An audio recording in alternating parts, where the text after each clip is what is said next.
Hi, my name is Lena Hart and I'm 29 years old. What I'm about to share isn't fiction. It's my story, the story of a room my family never told me about, a locked space buried under our home that held more than just memories. It held the truth about my father, my childhood, and a lie so deep, it changed everything I believed about who I am. Before we begin, please like, share, and subscribe to this channel for more intense, emotional, real voice stories like this one. It started 3 days after my father died. The funeral had been quiet, formal, and too short for a man who lived his life wrapped in silence. He was never cruel, but he was never truly present either. He spent hours in the basement we weren't allowed in, kept 3 locks on his office door, and told us never to enter the south hallway after midnight. Growing up, I thought all that was normal, just strict parenting. But after his passing, I returned to the family home to handle the estate. That first night, I couldn't sleep. Around 1:30 a.m., I heard a single knock at the wall beside the fireplace. Not the front door, not the window. The wall. I thought I imagined it until it happened again. 3 soft knocks, evenly spaced, like someone inside the house was asking to be let out. I searched the whole room, every panel, every seam. That's when I saw it. Behind the bookshelf, a faint crack in the wood that didn't match the wall's design. I pushed hard and heard a click. The panel swung open. A narrow staircase descended into a space I never knew existed. It wasn't on the house plans. It wasn't in my father's documents. I should have stopped. I should have called someone. But something inside me said, go. The air was cold, old, not dusty, but preserved. At the bottom was a door locked with a key I didn't have, so I left it for that night. But sleep didn't come. And the next morning, in my father's will, tucked between property deeds and medical reports, was a sealed envelope addressed to me. Inside was a single brass key and a note in his handwriting. If you're reading this, it means I'm gone. Do not open the room unless you're ready to learn everything I never told you. My heart dropped. I stared at the key, unsure whether to fear it or use it. That night, I stood at the door again, key in hand, breathing in memories I didn't know I had. I turned the lock. The door groaned open, and what I saw inside didn't just shake me. It shattered me. The room wasn't empty. It was a replica of my childhood bedroom, same bed, same toys, same wallpaper, but pristine, untouched, as if someone had recreated it perfectly. I hadn't lived in that room in over 20 years. And on the desk, lit by a single lamp, was a photo of me. Not as a child, but as I looked now. Beneath it, written in bold red ink, she doesn't remember yet, but she will. The light in that hidden room flickered faintly, casting soft shadows over the recreated relics of a life I thought I remembered, but now I wasn't so sure.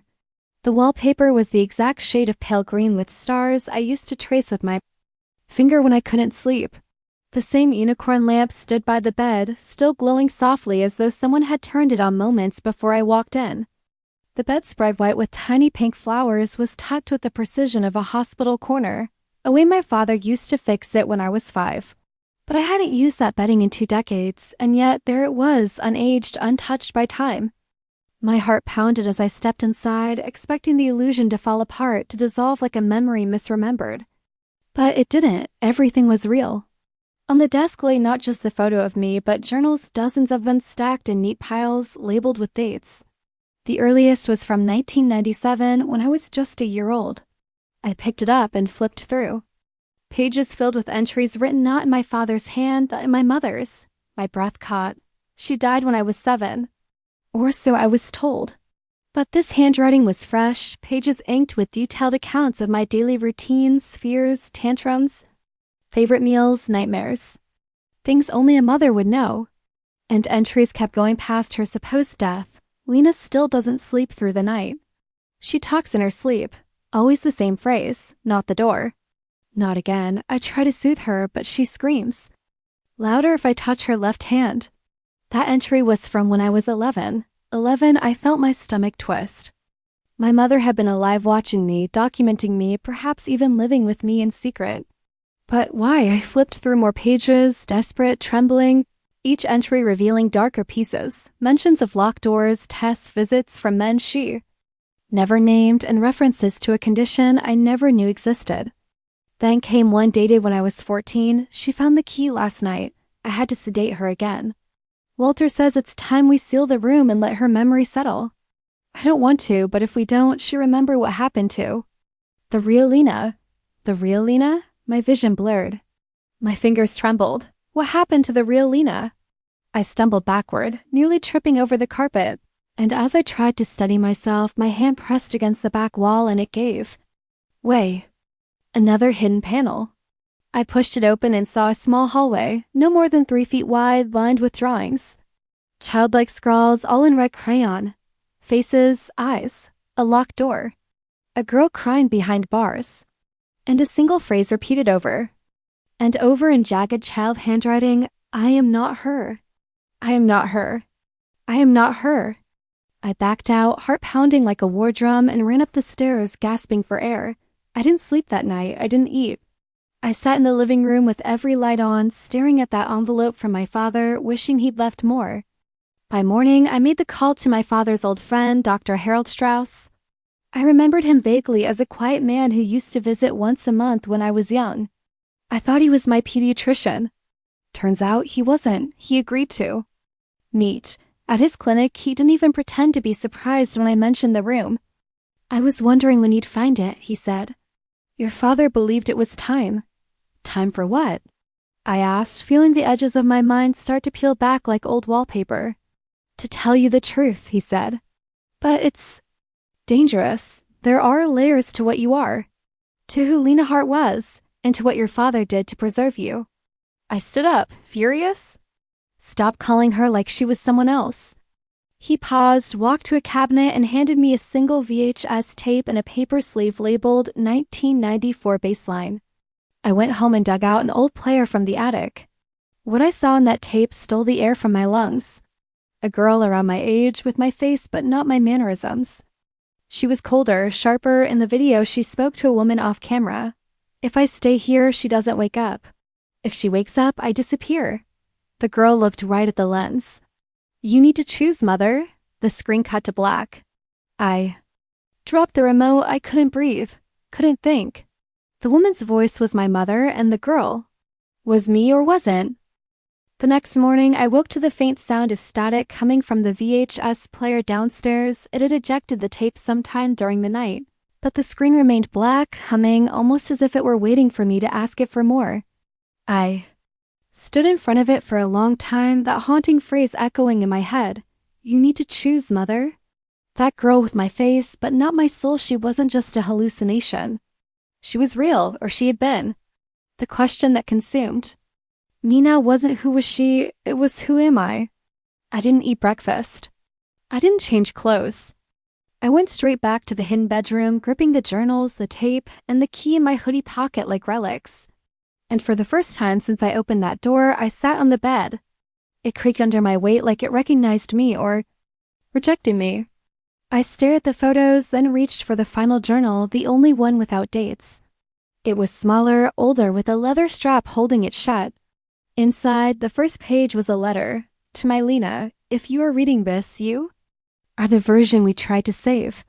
My heart slammed against my ribs. Version? What did that even mean?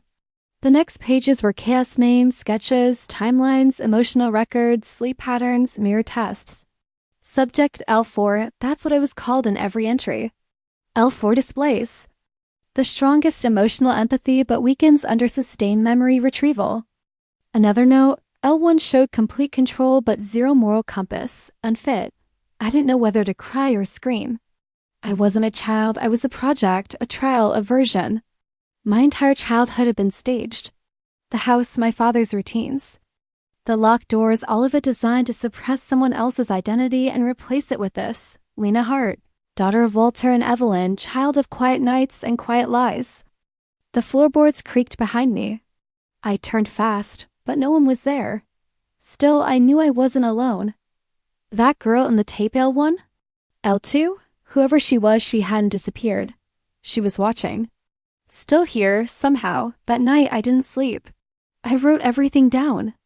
I mapped the entries, compared the handwriting, matched dates to my childhood memories, or what I thought were mine. I circled 3 dates, each matched an injury I was told came from a fall, a concussion at age 6, a broken wrist at 10, and stitches near my temple at 13. But in the journals, each event was marked with red ink and the word fracture. I didn't fall, I cracked. Something inside me broke. Or surfaced.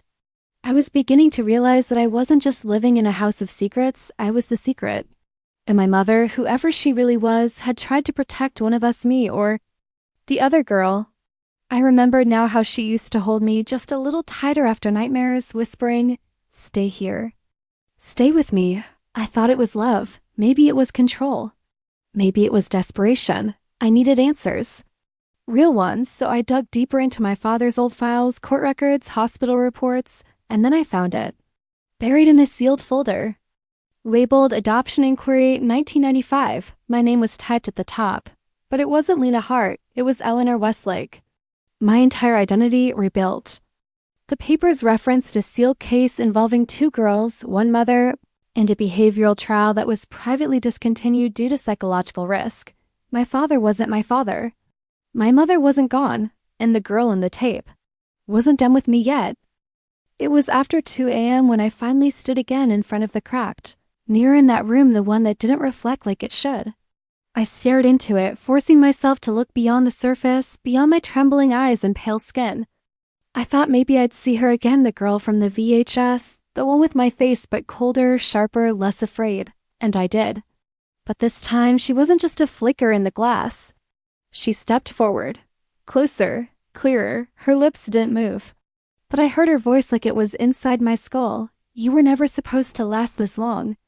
I screamed, stumbled backward, and shattered the lamp on the floor, plunging the room into a soft, golden dark. When I looked back up, she was gone, but her shadow lingered. The air smelled like burnt wires. I couldn't stay. I left the house at dawn, drove aimlessly for miles until I found the one person left who might tell me the truth, Dr. Harold Strauss, the man my father trusted more than anyone, the man who gave me the VHS tape. He didn't open the door when I knocked, but I knew he was home. So I sat on his porch for 2 hours, and finally he emerged, shoulders heavy, eyes sunken like he hadn't slept in weeks.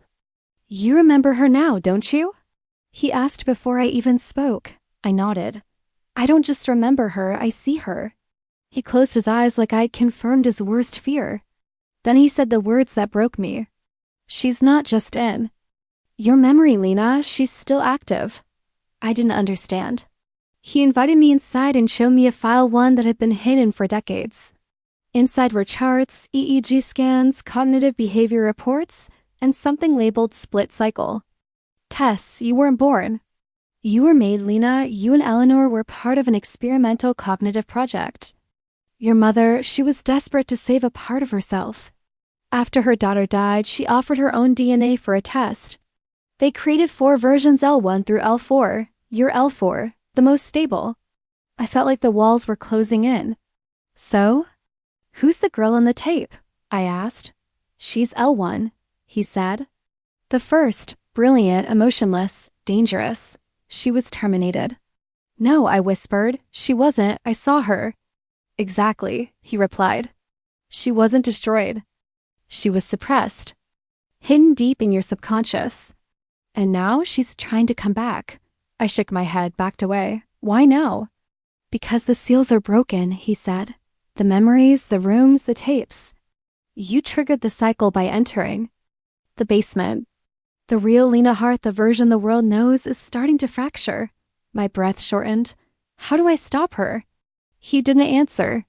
Instead, he pulled a small device from a locked drawer, an old injection pen with 2 glowing vials. "One will suppress her permanently. The other will let her take full control." I stared at it. "And you expect me to choose?" "No," he said softly. "She will." That night, I returned home, my mind spinning with every possibility. Was I Lena, Eleanor, L4? Or just a vessel caught in the ruins of someone else's grief? The house felt colder. The shadows longer. Every mirror in the house had started fogging from within, as though something inside wanted out. In the hallway, I found a message scratched into the paint, one I didn't write. It said, "Let me have it. I'm stronger. I'm real." My hands trembled as I held the injection pen, 2 vials. One decision. And in the reflection of the mirror beside me, she smiled. I should have destroyed it. The pen, the vials, all of it. I should have smashed it and walked away, buried the past and locked the room forever. But instead, I sat in the middle of the living room, lights off, candles lit, the shadows dancing. Like they were rehearsing something, and I waited. I needed to know who she was. I needed to face her, not just through flickering VHS images or the foggy surface of a mirror. I needed her to speak, and that's exactly what she did. Around midnight, the air shifted. The candles flickered not from wind but from presence. I felt her arrive not from outside but from within. She didn't whisper this time. She spoke. Clearly, coldly. You've been pretending long enough, Lena. My heart pounded. You're not real, I said, but even I didn't believe it. She laughed softly, a sound that echoed from my throat. I'm more real than you. You're the performance. I'm the purpose. I stood up, furious. Why now? Why are you pushing through now? The reflection in the mirror didn't copy me. She remained still while I moved. Then she answered, because the house remembers me. Father built it for me. You were just the backup plan. That broke something inside me. I threw the pen across the room. One of the vials shattered against the wall, blue liquid dripping like it was bleeding out the truth. Her voice grew louder. You're not strong enough. You bury memories, I preserve them. You cry, I calculate. You fear, I act. I felt dizzy. My hands were shaking, eyes burning, memories flooding back that didn't belong to me at least. Not Lena, I saw a white room, monitors, a woman crying behind glass. And my own voice screaming, I don't want to be her. Let me go. I fell to my knees, and then I saw her, not in the mirror. Not in a dream, but across from me in my body, my face, my body. But straighter posture, colder eyes.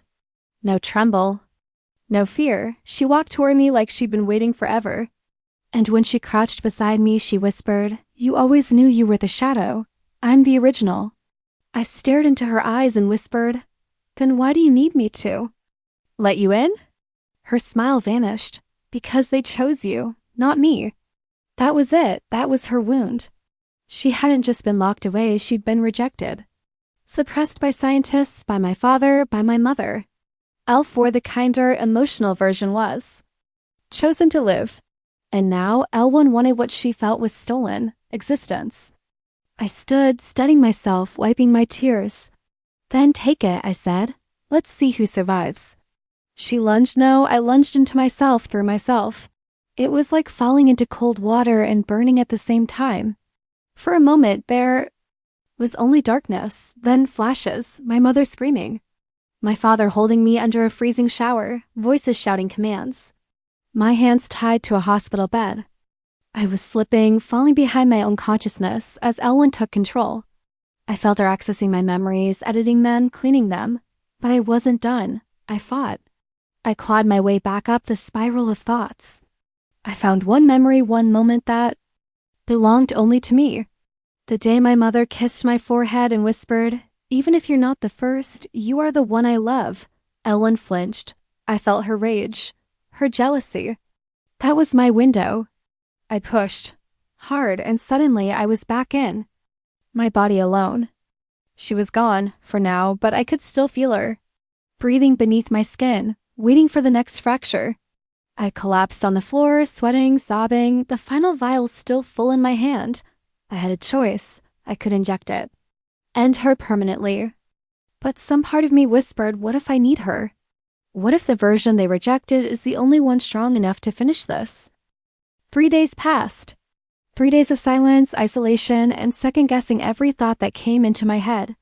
I didn't know if I was thinking my thoughts or hers. I could feel her in the corners of my mind, quiet now, but awake.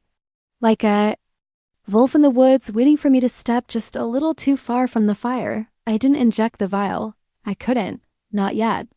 Instead, I buried it in the drawer of my mother's desk, locked it, and kept the key on a chain around my neck. It pulsed against my chest like a heartbeat I wasn't sure was mine. But even with her silent, the question screamed. Who really created us? Why did my father choose to hide the project instead of destroy it? What happened to the other versions, L2 and L3? Why was I allowed to grow up while they were erased? The answers I knew were somewhere in the house, not in the bedroom. Not in the journals, but beneath it all. So I returned to the basement, not the hidden room, but the workshop beside.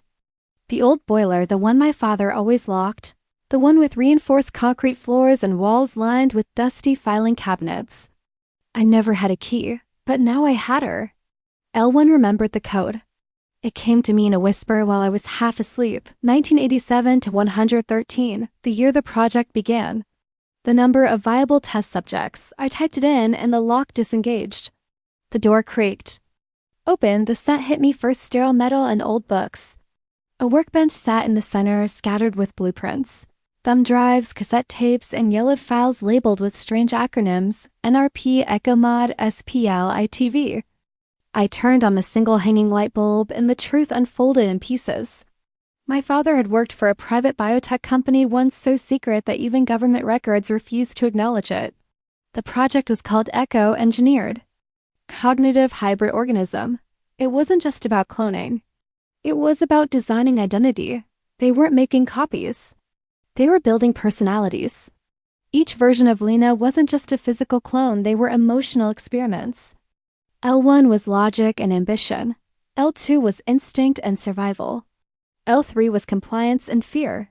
And IL4 was empathy and memory. The files said I had the strongest emotional retention, which made me the best candidate to simulate human normalcy. I wasn't born, I was selected. A sentence in one report read, L4 shows promising development. Recommendation: allow long-term. Unassisted integration into domestic life. Memory resets programmed via environmental triggers. Monitor via mirror interaction. I froze. Mirror interaction. That's why the mirror's fogged. That's why she always appeared there. It wasn't symbolic. It was scientific. They programmed our minds to surface ultimate versions during stress trauma, grief, fear. She wasn't. Just fighting her way out. The house was built to let her back in. In the final folder, I found 3 photos. One of a baby me, I assume. One of my mother, Evelyn, crying in a hospital corridor. And one of a lab report showing cycle merge, status incomplete. At the bottom of the page, a note in red ink. L4 must never be allowed to remember the incident of July 6. Risk of convergence. Hi. I dropped the file. My hand shook. July 6th. That was the day my memory always skipped no matter how hard I tried. I can never remember what happened when I was 7. I ran upstairs, unlocked my mother's drawer, pulled out the final vial, and held it in the candlelight. If I injected it, I might silence L1 forever. But if the incident of July 6th really was the moment everything changed, if that was when she fractured and I emerged, then I had to remember. I had to know the cost of my existence, so I made my choice. I didn't inject the suppressant. I walked into the attic, the one place in the house I'd never explored. It had been sealed since I was a child. My father said it was filled with asbestos, but the truth was, it was sealed because of what I saw there once. And as I opened the hatch and stepped into the dust-choked air, I felt her awake, aware. And closer than ever, she didn't fight me this time. She guided me. The attic was suffocating, every beam thick with dust, every creak echoing a memory too heavy to carry. My fingers brushed against boxes marked with my mother's handwriting, and beneath them all a single trunked metal, locked and cold to the touch. The moment I saw it, I knew July 6th was in there. I didn't need the key. L1 guided my hands. She whispered numbers in the back of my mind like an old song. 07061994. The lock clicked open. Inside were relics, frozen in silence, a child's. Dress soaked in dried blood, a Polaroid of me in a hospital bed, and a mirror shattered into 3 perfect shards. When I touched one, the attic vanished. I was no longer in my body. I was inside the memory. I saw myself 7 years old crying in the hallway of this house. The door to the lab was wide open. My father was screaming. My mother was on the floor. And standing between them was her. The other me. L1, cold, still, covered in blood. She had done something. Something terrible. My mother looked at me, not at L1, but me, the frightened version in the hallway, and whispered, "Run." But I didn't run. I watched as L1 tilted her head and said to my father, "You said I was the strongest. So why won't you let me live?" Then the syringe, the struggle. My father injecting her, the scream that wasn't quite human, and the mirror. They sealed the memory inside it. They sealed her inside me. I jolted awake in the attic, clutching the shard, breath ragged. The full memory was back. I hadn't been born at all. I was a vessel, a cage. L4 was built to carry L1. I was chosen not because I was the best but because I was containable. My father had engineered my entire life to protect the world from her. And now I had a choice. Not just for myself, but for every Lena that had ever existed. I went back to the bedroom, sat at the edge of the bed like it was a throne, lit the last candle, and opened the drawer, the final vial, the injector. L1 was there, full, awakened, and no longer whispering. She spoke to me through every nerve, every memory, every cell. Let me take it from here. You felt pain. I can end it. I held the vial over the flame. Tears ran down my face. And I said, that's why I won't let you. I crushed it. The liquid hissed into the fire, glowing blue, then vanished. She screamed inside me, 1,000 voices folding into silence. I collapsed on the floor. Hours passed, maybe days. When I woke up, she was gone. The mirrors no longer fogged. The voices had stopped. The room felt like mine for the first time in my life. I stood at the doorway, looked back, and whispered, you were the storm. I was the sky. Asterisk, thank you for joining this story. If you're still here, I want to hear from you. What did you feel? What theory did you believe was true? Drop your thoughts in the comments. If this story gave you chills, made your heart race, or pulled you into Lena's world, share and subscribe for more long-form emotional thrillers and psychological stories, because some truths are better left untold. But not this one. Asterisk, this story is written and edited by Dark Lifeside Diaries.